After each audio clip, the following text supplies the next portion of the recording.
State governments.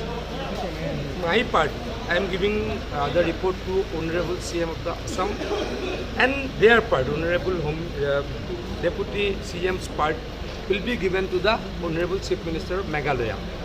After that, both the CM will meet again Honorable Home Minister of the country, and decision will be taken by the Honorable Parliament only. So we can suggest only.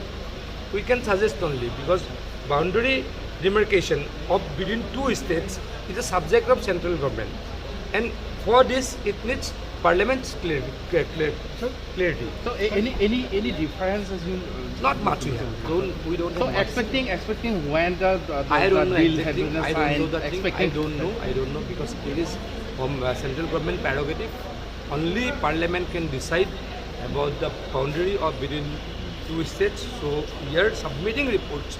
Our Honorable Chief Minister, we are submitting. Our committees are submitting to our respective CMs, and our CMs are submitting. Will discuss with the Honorable Home Minister and as well as the Prime Minister.